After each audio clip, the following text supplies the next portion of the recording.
16वीं सदी के पूर्वार्ध में बाबर और शेर शाह के शासनकाल को 16वीं सदी के उत्तरार्ध में बाबर और शेर शाह के शासनकाल को उस काल में घटने वाली घटनाओं को एक समुचित अध्ययन किया जाए तब ये देखा जाता है, कुछ बातें सामने आती हैं। जैसे हिंदुस्तान की सीमा सुरक्षा की दृष्टि से उत्तर पश्चिम सीमा प्रांत सदा से महत्वपूर्ण रहा है और बाबर ने सीमा पार की समस्याओं जैसे उज्बेकों एवं फारसियों की समस्याओं को इस देश में लाकर यहाँ पहले से विद्यमान समस्याओं में एक नया आयाम जोड़ दिया। पहले से एक भेद्य स्थल था उत्तर पश्चिम का सीमा प्रांत भारत की सीमा सुरक्षा के लिए, और फिर नए आक्रांता आए जैसे उज्बेक फारसी जैसी समस्याएं भी आईं। बाबर के साथ एक नया आयाम जुड़ गया।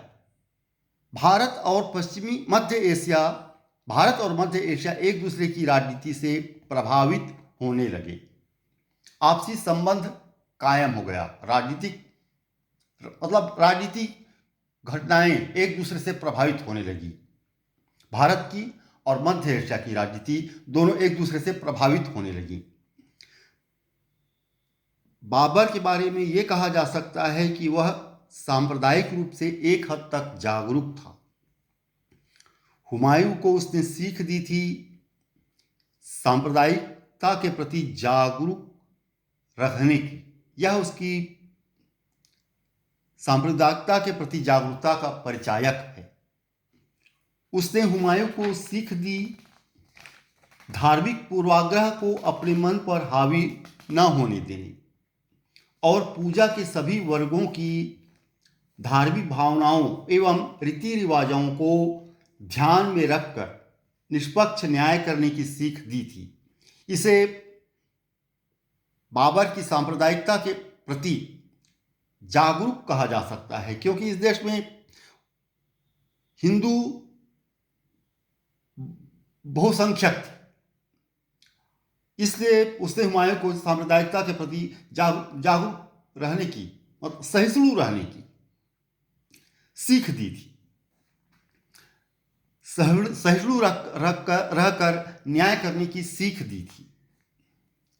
आगे चलकर अकबर ने भी इसी नीति का पालन किया जो उसके पूर्ववर्ती बादशाह को विरासत में मिली थी। बाबर ने हुमायूं को सांप्रदायिक सहिष्णुता बरतने की सीख दी थी और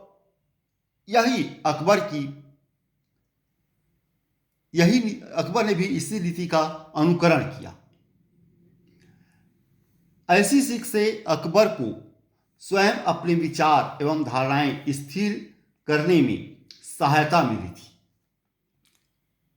इस प्रकार हम देखते हैं